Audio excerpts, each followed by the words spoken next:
جو باہمی اتحاد دیکھا گیا، بھائی چارے کا سعود، پہلے ہارس ٹریڈنگ کی خبریں گرم ہوتی تھی جب بھی سینٹ الیکشن کے حوالے سے بات کرتے تھے. اب یہ جو بھائی چارہ باہمی اتحاد، خاص طور پاکستان تحریک انصاف ظاہر ہے وہ وہاں پر حکومت میں ہے اور دیگر اپوزیشن میں، تو جو اسٹریٹجی پاکستان تحریک انصاف نے بنائی، آپ کے خیال میں یہ ان کی اسٹریٹجی کامیاب رہی؟ اور آنے والے دنوں میں بھی دیکھا جائے تو کیا یہ جو مزاحمت مفاہمت کا ایک بیانیہ ہے، پھر وہ کون سا بیانیہ آپ لے کر چلے گی؟ دیکھیں دعا، یہ بیانیے شیانیے سب چینج ہو جاتے ہیں وقت کے ساتھ. آپ یہ اندازہ کریں کہ مراد سعید کا جب نام سامنے آیا بطور امیدوار، تو کیا کوئی سوچ سکتا تھا کہ مراد سعید کو سینیٹر منتخب ہونے دیا جائے گا؟ جبکہ رانا ثناء اللہ اور سعد رفیق کو اجازت نہیں مل سکی تھی کہ وہ الیکشن بھی لڑیں سینٹ کا. بڑی خواہش تھی پرائم منسٹر صاحب کی کہ وہ دونوں سینٹ کا الیکشن لڑ کے وہاں سینٹ میں آ جائیں. اب چیزیں چینج ہوئی ہیں، اس کا مطلب ہے. اور یہ جو حکومت اور اپوزیشن کو آپ کریڈٹ دیتے جا رہے ہیں کہ جی بڑا اچھا انہوں نے کام کر لیا، یہ کریڈٹ کسی اور کا بنتا ہے. ظاہر ہے جنہوں نے بٹھا کے ان کو سمجھایا، فیصل جاوید اور مراد سعید آ گئے، اس کے بعد پھر نور اللہ قادری اور باقی بھی آ گئے. یہ سینٹ کا یہ بکھیڑا ہی بڑا مزے کا ہے. طلحہ محمود JUI، اس کے بعد وہ عالم اسلام کی خدمت جب بہت زیادہ کر لی انہوں نے، پھر پیپلز پارٹی. دلاور خان غالباً ہمیشہ نون لیگ کے ہی امیدوار رہے ہیں پچھلے ماضی میں، ان کے ٹکٹ پہ ہوتے رہے ہیں، وہ بھی آپ کے سامنے ہے. تو مال یہ ہے کہ وہ چینج ہوتے ہوئے ٹائم نہیں لگتا. اور وہ جو پیپلز PTI پہ آپ وہ جو تانا زنی کر رہے ہیں نا کہ وہ کہاں گئی، وہ یہ بہت پرانی چیزیں ختم ہو چکی ہیں PTI کی. جب پنجاب میں انہوں نے کر لیا تھا تو پھر یہاں کیا ایشو تھا؟ کیوں نہ کرتے؟ ان کو کرنا چاہیے تھا. اس کی وجہ یہ ہے کہ میرے خیال میں عمران خان کی پرائرٹی یہ ہوگی کہ مراد سعید اور فیصل جاوید ہو جائیں، باقی اس کے بعد جو مرضی آ جائے. جو میرا خیال ہے، کیونکہ جس طرح کا مائنڈ سیٹ ہے بانی PTI کا، وہ یہی ہے کہ کیونکہ وہ سمجھتے ہیں کہ یہ میرے بہت وفادار اور قریبی لوگ ہیں. مراد سعید کو تو ہم نے دیکھا بھی نہیں، ایک مدت ہو گئی کہ کہاں ہے وہ، لیکن اس کے باوجود وہ آج سینیٹر آپ کے سامنے منتخب ہو گئے. اور باقی رہا وہ تحریک شریک، وہ ابھی تک کارکنوں کو سمجھ ہی نہیں آ رہی کیونکہ تحریک چلانی ہے نہیں چلانی، کیونکہ یہ ڈیوائیڈ اوپر نظر آ رہی ہے ان کے لیڈرشپ میں. تو اس کے بعد وہ کیسے وہ اس پہ کانفیڈنٹ ہو سکتے ہیں کہ جی واقعی ہمیں لے کے یہ چلنے لگے آگے. تو رولا وہی ہے کہ ضرورت کے وقت اس ملک میں یہی ہے.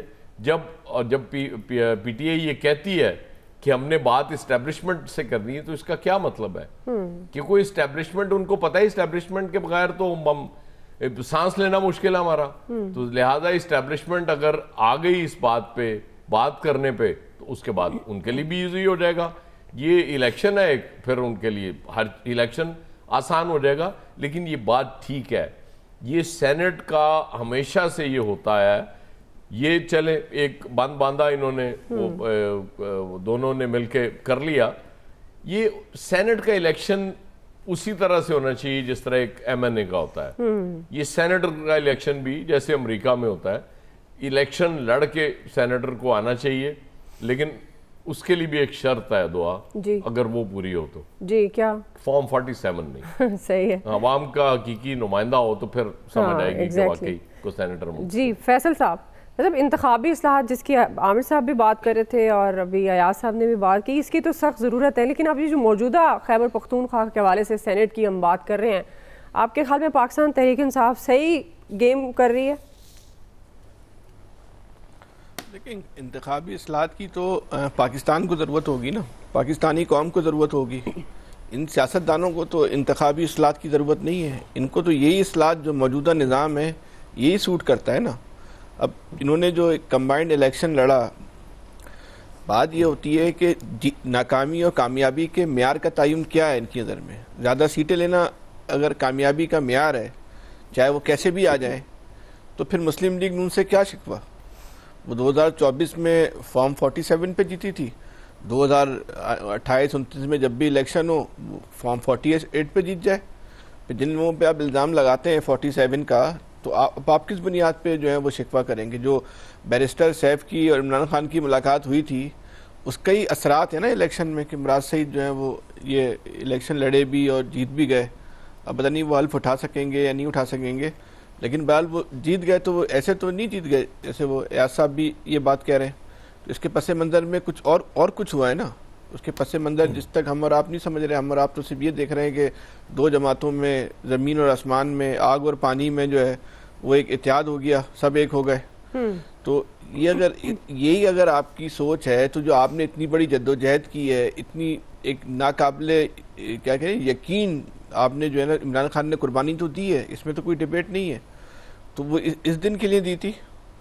جو لوگ آپ کے پیچھے کھڑے ہوئے ہیں, جو پوری قوم, لوگ کیا کھڑے ہوئے, پوری قوم کھڑی ہے, قوم کی اس دن کے لیے کھڑی ہوئی ہے کہ جب آپ کا دل چاہے جو ہے وہ آپ جو ان لوگوں سے مل جائیں. تو پھر آپ نے اس قوم کو کیوں, کوئی آنے والے وقت میں بھی اگر آپ نے یہی کام کرنے ہیں سارے, تو یا تو آپ بہت زیادہ عقل مند ہیں یا پھر یہ قوم بہت زیادہ بیوقوف ہے. جو انہوں نے آپ کو 2024 میں ووٹ دیا تھا, آپ کے انتخابی نشان تلاش کر کے ووٹ دیا تھا, ایک ایسی الیکشن کمپین تھی کہ جس میں پتہ نہیں چل پا رہا تھا کہ تحریک انصاف کا امیدوار کون ہے, لیکن لوگوں نے نکل کے تلاش کیا. پاکستان کی تاریخ میں سب سے زیادہ لوگ جو ہیں اس دن الیکشن میں نکلے. آج تک وہ الیکشن اگر آج متنازع ہے تو قوم کی وجہ سے متنازع ہے, نہیں قوم جو اس الیکشن کو تسلیم نہیں کرتی. لیکن آپ کے فیصلے اس الیکشن کو ریکگنائز کرتے ہیں. آپ کے فیصلے اس بات کی گواہی دیتے ہیں کہ اگر مستقبل میں بھی یہ کام ہوا تو آپ اپنی ضرورت کے تحت, اپنے مفادات کے تحت ان کو قبول کر لیں گے. ٹھیک ہے, پھر آپ جو ہے وہ قبول کریں. جو اس قوم کا جو خواب ہے نا, یہ جو دیکھیں ہم ہمیشہ ایک بات کہتے ہیں, جو قوم کھڑی ہوئی ہے نا عمران خان کے ساتھ جو نظر آتی ہے, وہ عمران خان کے ساتھ نہیں کھڑی ہوئی, وہ بنیادی طور پہ نظام کے خلاف کھڑی ہوئی ہے. لوگوں نے ایک آواز سمجھی عمران خان کی کہ یہ آواز جو ہے نظام کے خلاف ہے, تو یہ ہمارا مسیحا بن سکتا ہے. لیکن عمران خان کے اطراف میں تو جتنے بھی لوگ ہیں, ان کی جو شکلیں ہیں A to Z, وہ تو خود اس نظام کا حصہ بن چکے ہیں. اب عمران خان کی مرضی سے سارا کام ہوا ہے تو ٹھیک ہے, مستقبل میں بھی آپ اس طرح کے کاموں کے لیے تیار رہیں. 2024 نہیں ہوگا, آئندہ 2018 ہو جائے گا. 18 ہو یا 24 ہو, دونوں چیزیں جو ہے پاکستان کے لیے نقصان دہ ہیں. کہ ہم اگر 24 کی مخالفت کرتے ہیں تو اس کا مطلب یہ نہیں ہم 18 کے ساتھ ہیں. 18 کو بھی جو ہوا وہ بھی پاکستان کے لیے نقصان دہ تھا. جو 24 کو ہوا وہ تو چلے تباہی تھی, لیکن 18 بھی جو ہے پاکستان کے لیے اس نے تباہی مچائی نا پاکستان میں. کچھ اچھے اثرات تو نہیں آئے, نظام تو آپ کا نہیں بچا. اس کا مطلب یہ ہے کہ آئندہ بھی آپ کو فی الحال جو ہے ایسے ہی ہوگا. اس قوم کو ایک اور جدوجہد کے لیے تیار رہنا چاہیے.